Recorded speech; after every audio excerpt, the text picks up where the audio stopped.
నమస్తే, welcome to our channel. నేడు తెలంగాణ రాష్ట్రంలో ఖమ్మం, నల్గొండ, వరంగల్కి సంబంధించి ఎమ్మెల్సీ ఎలక్షన్లు జరగబోతూ ఉన్నాయి. సో ఈ ఎలక్షన్లో ఒకవైపు నుంచి బీఆర్ఎస్ పార్టీ నుంచి రాకేష్ రెడ్డి పోటీ చేస్తూ ఉన్నారు, కాంగ్రెస్ నుంచి తీన్మార్ మల్లన్న పోటీ చేస్తూ ఉన్నారు, అదేవిధంగా బీజేపీ నుంచి ప్రేమేందర్ రెడ్డి పోటీ చేస్తూ ఉన్నారు. సో మరి ఈ ఎమ్మెల్సీ ఎలక్షన్లో ఎలా ఉండబోతుంది, ఎవరు గెలుస్తారు, ఏదైతే గ్రాడ్యుయేట్స్ కావచ్చు లేకపోతే పట్టభద్రులు ఎవరికి ఈ ఎమ్మెల్సీ ఎలక్షన్లో పట్టం కట్టనున్నారు అని మనతో మాట్లాడడానికి ఏబీవీపీ నాయకుడు బాలు ఉన్నారు. ఆయనతో మాట్లాడి మరిన్ని విషయాలు తెలుసుకునే ప్రయత్నం చేద్దాం. ఎట్లున్నావు తమ్ముడు? నమస్తేనా. ఎట్లా ఉండబోతుంది ఎమ్మెల్సీ ఎలక్షన్లో? ఇప్పుడు ఎమ్మెల్సీ అంటేనా ఎమ్మెల్యే ఎలక్షన్ వేరు, ఎంపీ ఎలక్షన్ వేరు. ఇప్పుడు ఎమ్మెల్సీ ఏంటంటే పట్టభద్రులకు సంబంధించింది. ఇప్పుడు నేను ఏంటంటే మొదటిసారి ఇప్పుడు ఓటు వేయబోతున్నా. ఏంటంటే ఒక ఉన్నతమైన వ్యక్తికి, ఒక విలువలతో కూడుకున్న వ్యక్తికి ఓటు వేయాలనుకుంటున్నా. ఈరోజు చూసినట్లయితే ఎమ్మెల్యే ఎలక్షన్స్ ప్రతి ఒక్కరు సాధారణమైన పౌరులు ప్రతి ఒక్కరికి ఉంటుంది. ఎమ్మెల్సీ ఏంటంటే పట్టభద్రులకు మాత్రమే ప్రత్యేకంగా ఏంటంటే శాసన మండలిలో పెద్దల సభలో వాళ్ళ వాయిస్ వినిపించి చట్టాలని చేసే ఒక ఉన్నతమైన వ్యక్తులని అక్కడ శాసన మండలిలో ఉండాలని అనుకుంటారు ప్రతి ఒక్కరు. ఒకవైపు నుంచి తీన్మార్ మల్లన్న జర్నలిజంలో ఉండి నేను కొట్లాడిన ప్రజల కోసమే ప్రశ్నించిన, ఇవాళ శాసన మండలికి నన్ను పంపండి, పట్టభద్రులకు అండగా నేను నిలుస్తా అని చెప్తా ఉన్నారు. ఏం చెప్తారు? తీన్మార్ మల్లన్న ఇప్పుడు ఎమ్మెల్సీగా పోటీ చేయడం ఫస్ట్ టైం ఏం కాదు. ఇంతకుముందు కూడా కాంగ్రెస్ నుంచి చేసిండు, ఓడిపోయిండు. తర్వాత మన ఎమ్మెల్యేగా పోటీ చేసిండు హుజూరాబాద్ నగర్ నుంచి, అక్కడ ఓడిపోయాడు. తర్వాత పార్టీలు మారుకుంటే మళ్ళీ ఇండిపెండెంట్గా 2020లో కూడా 2021లో కూడా పోటీ చేసిండు, అప్పుడు కూడా ఓడిపోయాడు. ఏంటంటే ఈ తీన్మార్ మల్లన్న అనే వ్యక్తి ఏంటంటే అవసరానికి ఒక పార్టీని వెతుక్కుంటున్నాను. ఇప్పుడు ఎట్లా అంటే అవసరానికి ఒక పార్టీని వెతకడం ఏంటంటే ఈ క్యూ న్యూస్ అనే ఛానల్ ఏంటంటే ఒక దందాగా మొదలుపెట్టాడు. క్యూ న్యూస్లో ఎంతసేపు ఉన్నాయని విమర్శించడం, తప్పుదోవ పట్టించడం, బడా నాయకులని ఒక పెద్ద ఇంతమంది చూసినట్లయితే ఆయన ఈరోజు ఫేమస్ కావడానికి కారణం ఏంటంటే ఆ రోజులలో ఉన్న సీఎం మన కేసీఆర్ని విమర్శలకు వ్యక్తిగత విమర్శలు బాగా చేసేది. ఎప్పుడైనా సరే వ్యక్తిగత విమర్శలు అనేది చేయొద్దు. నువ్వు ఏంటంటే ఎమ్మెల్సీగా నిలబడుతున్నావు కాబట్టి అలాంటి వ్యక్తి ఒక ఎమ్మెల్సీగా గెలిస్తే ఏంటంటే విలువలు తగ్గిపోయే విధంగా ఉంటుంది. ఈ ఎమ్మెల్సీ అనే వ్యక్తి ఎట్లా ఉండాలంటే చట్టసభలో ఎలా ఉండాలంటే నిరుద్యోగుల గురించి తెలిసిన వ్యక్తి అయి ఉండాలి, నియోజకవర్గాల సమస్యలు తెలిసిన వ్యక్తి అయి ఉండాలి, ప్రజలకు న్యాయం చేస్తాడన్న నమ్మకం ఉండాలి, ఒక కమ్యూనికేషన్ అనేది మంచిగా ఉండాలి, ప్రతి ఒక్కరితో మంచి సరిసంబంధాలు ఉండాలి. ఈరోజు మనం తీన్మార్ మల్లన్నని చూసినట్లయితే అలా క్వాలిఫికేషన్ ఏది లేదు. మనం చూసినట్లయితే ఇంతకుముందు 46 జీవో గురించి మన 10 ఏళ్ల కాలంలో టీఆర్ఎస్ ప్రభుత్వాన్ని నిలదీసి అడిగాడు, ఏం చేసినావు కేసీఆర్, ఏం చేస్తున్నావు, 46 జీవోని తెచ్చినావు కదా, రద్దు చేసి వాళ్ళకి న్యాయం చేయి, కానిస్టేబుల్ నిరుద్యోగులు ఉన్నారు, వాళ్ళకు న్యాయం చేయి, అది రద్దు చేస్తేనే వాళ్ళకి న్యాయం జరుగుతుందని ఆ రోజు ప్రశ్నించినావు కదా.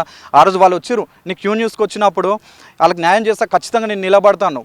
రేవంత్ రెడ్డి కూడా నేను గెలిస్తే కాంగ్రెస్ ప్రభుత్వం వస్తే ఖచ్చితంగా ఈ జీవోని రద్దు చేస్తామన్నారు. ఈరోజు మీ ప్రభుత్వం వచ్చింది కదా, నువ్వు ఇప్పుడు ఎమ్మెల్సీ టికెట్ కాంగ్రెస్ నుంచే తీసుకున్నావు కదా, మరి ఎందుకు రద్దు చేస్తలేవు? ఈరోజు నీకు ఆ 46 జీవో బాధితులు నీ దగ్గరకు వస్తే నువ్వేంది వెళ్ళిపోండి అని అక్కడికి వెళ్ళి ఎలగొడుతున్నావు. నీ అనుసరులు చూసినట్లయితే బెదిరింపులకు చేస్తున్నావు. అంటే నువ్వు పార్టీలో ఇంతకుముందు ఒక తీరుగా ఇప్పుడు ఒక తీరునా, అంటే ఒక గొడుగు దొరికిందానా ఇది ఇట్లా చేస్తున్నావు? నేను కూడా ఒక 46 జీవో బాధితుని. ఆ రోజు చూసినట్లయితే ఈ జీవోని రద్దు చేయాలని అశోక్ సారు చైతన్యపురిలో ధర్నా చేస్తుంటే పోలీసులు అరెస్ట్ చేసి ఆ రోజు పోలీసులు అరెస్ట్ చేసి పెద్దంబర్పేట స్టేషన్కి తీసుకుపోయారు. అక్కడికి వెళ్ళి అరెస్ట్ చేస్తే ఒక 20 మందిని అరెస్ట్ చేస్తే అలా పెళ్ళైన వాళ్ళు ఉన్నారు, చిన్న పిల్లలు ఎత్తుకొని ఆడికొస్తే వాళ్ళని అరెస్ట్ చేసి గంటల తరబడి పోలీస్ స్టేషన్లో అట్లనే వేచి ఉంచినావు. అక్కడికి వెళ్ళి మీరు వెళ్ళిపోరని 2 గంటలు మిట్ట మధ్యాహ్నం టైంలో అక్కడికి వెళ్ళి వెళ్ళగొట్టారు. అలాంటి పరిస్థితులు నిరుద్యోగులకు ఎన్నో సమస్యలు ఉన్నాయి. ఈరోజు నిరుద్యోగుల సమస్యలు నువ్వు పక్కన పెట్టి నువ్వు ఎమ్మెల్సీ టికెట్ కోసమే తాపత్రయపడుతున్నావు తప్ప నిరుద్యోగులకు నువ్వేం చేసినావు? నేను ప్రశ్నించే గొంతుకొని అంటున్నావు. తీన్మార్ మల్లన్న ఎప్పుడన్నా గుర్తుపెట్టుకో, నువ్వు ప్రశ్నించే గొంతుక కాదు, పైసలకు అమ్ముడుపోయే గొంతుకవు. పైసల కోసం మాత్రమే పార్టీలు మారుతున్నావు. ఒక్క ముక్కలో తీన్మార్ మల్లన్న గురించి చెప్పాలంటే తీన్మార్ మల్లన్న అనే వ్యక్తి రాజకీయ వ్యభిచారి. ఉన్నది చెప్పాలంటే రాజకీయ వ్యభిచారి. తీన్మార్ మల్లన్న వల్ల నిరుద్యోగులకు కానీ ఎవ్వరు కానీ ఇప్పటివరకు ఎలాంటి మంచి జరిగింది లేదు. ఈరోజు క్యూ న్యూస్లో రోజు పొద్దున్న లేచి తరబడి మాటలు మాట్లాడుతున్నాడు. కానీ ఆ మాటలు ఎవరు? విశారదానంద్ మహారాజు అనే ఒక ధర్మ సమాజ్ పార్టీ వ్యవస్థాపకుడు ఆయన దగ్గర ఉన్నాడు. ఆయన గురించి ఆయన మాటలన్నీ నేర్చుకున్నాడు. ఆయన ఎట్లా మాట్లాడుతున్నాడు, ఆయన కాడ అన్ని పట్టు సంపాదించిండు. అక్కడికి వెళ్ళి బయటకు వచ్చిండు. ఇప్పుడు బయటకు వచ్చి ఆయన మాటలను చెప్పుకుంటా ఇప్పుడు కాంగ్రెస్ పార్టీలకు చేరుకున్నావు. అంటే ఏ పార్టీ టికెట్ ఇస్తే ఆ పార్టీ పోతావు. ఇప్పుడు నువ్వు ఇంతకుముందు 2015లో నీకు అక్కడ రూపాయి పైస లేదు. అంగిలావు సిద్ధాంతం అన్నావు. అంగిలావు సిద్ధాంతం ఎక్కడ పోయింది? నాకు 10 రూపాయలు ఇవ్వండి, మీకోసం పోరాడతాం, మీకు న్యాయం చేస్తాను అన్నావు. ఇప్పుడు ఈ కోట్ల ఆస్తి ఎక్కడికి వెళ్ళి వచ్చింది? ఇప్పుడు చూసినట్లయితే నీ కార్లు బంగ్లాలు ఈరోజు కాంగ్రెస్ ప్రభుత్వానికి నువ్వు ఇచ్చినావు, 1,25,00,000 రూపాయలు ఇచ్చినావు. ఎక్కడికి వెళ్ళి వచ్చినాయి ఈ సంపాదన అంతా? ఏంటంటే నువ్వు బ్లాక్మెయిల్ చేస్తున్నావు. బ్లాక్మెయిల్ చేసేందుకే ఉన్నావు తప్ప నిరుద్యోగులకు కానీ రాష్ట్ర ప్రజలకు కానీ న్యాయం చేసేందుకు లేవు. ఇట్లాంటి వ్యక్తి శాసన మండలికి పోతే శాసన మండలిని భ్రష్టు పట్టిస్తాడు, అపవిత్రం అయిపోతుంది శాసన మండలి అని కూడా ప్రతి ఒక్క పట్టభద్రునికి తెలియజేసేది ఏంటంటే, నేను మొదటిసారిగా ఓటు వేయబోతున్నా. మనం వేసే ఓటు రాష్ట్రానికి, ప్రజలకి, నిరుద్యోగులకి మంచి చేసే విధంగా ఉండాలి. మంచి విలువలు కూడిన వ్యక్తికి ఓటేద్దాం, అట్లాంటి వ్యక్తిని ఎన్నుకుందాం. మీరు చూసినట్లయితే నయీం ప్రతి ఒక్కరిని నిందించడము, వాళ్ళ వ్యక్తిగత విషయాలను గురించి సేకరించి వాళ్ళని బ్లాక్మెయిల్ చేయడం, చీటర్, ఒక చీటర్. ఇప్పుడు చూసినట్లయితే మా భువనగిరి నియోజకవర్గము తుర్కపల్లి మండలమే ఈ తీన్మార్మల్ అనేది కూడా. మా వాళ్ళు నేను 6th 7th చదివే టైంలల్లో నయీం చనిపోయినప్పుడు మా వాళ్ళు చెప్పారు, నయీం ఇట్లాంటి వాడు, నయీం మన సాంబశివుని ఇట్లా చంపిండు, బెల్లిలాది తక్కని ఇట్లా చంపిండు అని మా వాళ్ళు కథలుగా చెప్పారు.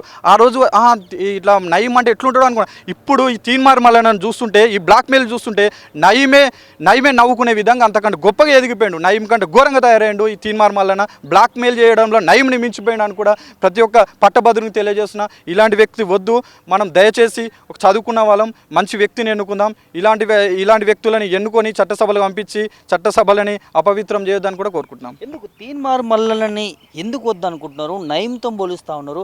అంత వ్యతిరేకత తీన్మార్మల్లానికి ఎందుకు తీసుకొస్తున్నారంట?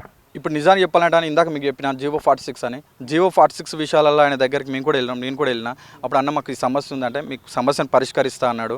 ఏంటంటే ఈ తీన్మార్మల్లోనే ఎంతసేపు ఉన్నా కానీ నిరుద్యోగుల గురించి ఆలోచిస్తున్నా. నిరుద్యోగుల గురించి ఏం ఆలోచించు? 10 ఏళ్ల కాలంలో నీ కేసీఆర్ని తిట్టనీకి, వాళ్ళ వ్యక్తిగత విమర్శలు చేయనీకి నీకు సరిపోయినది. మనం చూసినట్లే అశోక్ నగర్లో ప్రవళిక చనిపోయింది. అప్పుడు నువ్వు వచ్చినావా? Group 1 Group 2 ఉద్యోగాలలో నష్టం జరిగింది, రద్దులైనవి. అప్పుడు ఏమన్నా నువ్వు మాట్లాడినావు? ఎప్పుడు నువ్వు నిరుద్యోగుల గురించి మాట్లాడలేదు. ఇప్పుడు కొత్తగా వచ్చి నేను ప్రశ్నించే గొంతుకనంటే ఏం ప్రశ్నిస్తున్నావు నువ్వు? ఎవరి గురించి ఏం ప్రశ్నిస్తలేవు. ఇప్పుడు నువ్వు ప్రశ్నిస్తా అంటున్నావు. ఇప్పుడు నేను గెలిస్తే ఎమ్మెల్సీగా గెలిపిస్తే నేను ప్రశ్నిస్తా ఖచ్చితంగా కూడా. ఎవరిని ప్రశ్నిస్తావు? నువ్వు ఉన్నది ప్రభుత్వంలోనే కదా, అధికార ప్రభుత్వంలోనే కదా నువ్వు వచ్చేది. మరి అధికార ప్రభుత్వంలో వచ్చి నువ్వు ఏం ప్రశ్నిస్తావు, ఎవరిని ప్రశ్నిస్తావు? అందుకే నేను చెప్పేది ఏంటంటే ఇలాంటి చీటర్స్ని గెలిపించకపోవడం మంచిది. శాసన మండలికి పంపుతారా, శ్మశాన వాడికి పంపుతారా? మొన్న మనం చూసినట్లయితే నన్ను గెలిపించి శాసన మండలికి పంపిస్తారా, లేకుంటే ఓడించి శ్మశానానికి పంపిస్తారా, మీరే నిర్ణయించుకోండి ప్రజలారా అంటున్నావు. అంటే బ్లాక్మెయిల్ చేస్తున్నావా? అంటే బ్లాక్మెయిల్ కూడా చేస్తాందుకు కూడా నువ్వు ముందుకు వచ్చేసినావు. అంటే బ్లాక్మెయిల్ చేసి రాజకీయాలు చేయాల్సిన అవసరం ఏంది? నీ మీద నమ్మకం ఉంటే జనాలు నీకు వేస్తారు కదా. ఈరోజు చూసినట్లయితే నీ ఎమ్మడి 2,700 మంది విద్యార్థులు, నిరుద్యోగులు నీ ఎమ్మడి తిరిగిరు. ఎన్నో రోజుల తరబడి వాళ్ళకున్న పనులు అన్నీ వదులుకొని నీ ఎమ్మడి నిన్ను గెలిపేయడం కోసం సంకల్పంతో ముందుకొచ్చారు. వాళ్ళందరినీ ఇప్పుడు ఏడముంచినావు? ఎవరన్నా ఉన్నారా? ఈరోజు మనం చూసినట్లయితే తీన్మార్మల్ అనే కాడ పనిచేసిన వ్యక్తులే తన గురించి వ్యతిరేకంగా ఛానల్లో చెప్తుంటే మనం అర్థం చేసుకోవాలి. తిరుపతి అనే వ్యక్తి చాలా మంది ఉన్నారు, అలాంటి వాళ్ళు పేర్లు నేను చెప్పను, చాలా మంది ఉన్నారు. ఆ వ్యక్తులు ఇప్పుడు ఏమంటారు అంటే తీన్మార్మల్ అనే కాడ మేము మోసపోయినాం, తీన్మార్మల్ అని ఒక చీటరు, అంగిలాగు సిద్ధాంతం అని చెప్పి పర్సనల్గా అకౌంట్ పెట్టుకొని అకౌంట్లోకి పైసలు వేసుకోవడము, ఇలాంటివి ఎన్నో చేసిండు. బ్లాక్మెయిల్ చేసిండు. ఒక మార్నింగ్ ఒక న్యూస్ ఇవ్వాలంటే నైట్ కాల్ చేసి రేపు నేను న్యూస్ చెప్పబోతున్నా, నువ్వు నాకు డబ్బులు ఇస్తావా ఇవ్వకపోతే నీ బయోడేటా మొత్తం బయట పెడతా అని ఇలా బ్లాక్మెయిల్ చేస్తాడు. మనం చూసినట్లయితే చాలాసార్లు డ్రామారావు అని మన ఇంకా కేసీఆర్ని తిట్టడం ఎన్నో పేర్లు పెట్టిండు. వ్యక్తిగత విషయాలు మనకెందుకు? నువ్వు జనాలకు మంచి చేస్తా అన్నప్పుడు జనాల గురించి జనాల మధ్యలోకి రామారావు లాంటి వాడు, కేసీఆర్ ఇలాంటి వాడు, అవన్నీ నీకెందుకు? ఎంతసేపు నా కాళేశ్వరం ప్రాజెక్ట్ని పట్టుకున్నావు, కాళేశ్వరం ఇట్లాను కాళేశ్వరం గురించి చెప్పినావు తప్ప మరి ప్రవళిక గురించి ఎందుకు చెప్పలే, నిరుద్యోగుల గురించి ఎందుకు చెప్పలే? ఎన్నో సంఘటనలు అయినా మన భువనగిరిలో చూసినట్లయితే దళితులు 2 అమ్మాయిలు చనిపోయారు, వాళ్ళ గురించి ఎందుకు మాట్లాడలే? ఇలాంటివి ఏ మాటలు రావు. ఓన్లీ ఎందుకంటే వ్యక్తిగత విమర్శలు చేసి డబ్బు సంపాదించడం తప్ప వేరే ఆలోచన లేదు. తీన్మార్మల్ మనకు లేదు. గెలిపించినా కానీ మనల్ని నిట్టేంట ముంచుతారు. ఇప్పుడు మనం చూసినట్లయితే మనకు ఎమ్మెల్సీ నల్గొండ, వరంగల్, ఖమ్మం 3 జిల్లాలు కలిసి 34 నియోజకవర్గాలు ఉన్నాయి. అసెంబ్లీ నియోజకవర్గాలు ఉన్నాయి, పార్లమెంట్ నియోజకవర్గాలు 5 ఉన్నాయి. ఈ అందరు కలిసి ఒక్కసారి మీరు ఆలోచన చేయండి. ఒక మంచి వ్యక్తిని ఎన్నుకోండి. మనం చదువుకున్నాం, 1,60,000 మంది ఉన్నాం. అందరం ఒక ఉన్నతమైన వ్యక్తికేసి గెలిపిద్దాం. కానీ ఇలాంటి చీటర్లని దూరం పెడదాం. ఇలాంటి వాళ్ళు సమాజానికి భ్రష్టు పట్టించే విధంగా ఉన్నారు. ఇలాంటి సమాజానికి దూరంగా ఉంచడమే మంచిది. మరి ఎవరిని ఎంచుకుంటారు? అంటే ఎమ్మెల్సీ ఎలక్షన్లో అంటే మీ తీన్మార్మల్ని వద్దు అని పదే అంటూ ఉన్నారు. సో ఎవరి మధ్య పోటీ ఉండబోతుంది? ఎవరిని ఎంచుకునే అవకాశం ఉంటుంది మీ పట్టభద్రులు? ఇప్పుడు మనం చూసినట్లయితే ప్రధాన పార్టీలు బీజేపీ, టీఆర్ఎస్, బీఆర్ఎస్. ఇప్పుడు ఈ 3 పార్టీలలో చూసినట్లయితే కాంగ్రెస్, అసలు కాంగ్రెస్ ఇంత ఒకటే కదా. ఆక- TRS.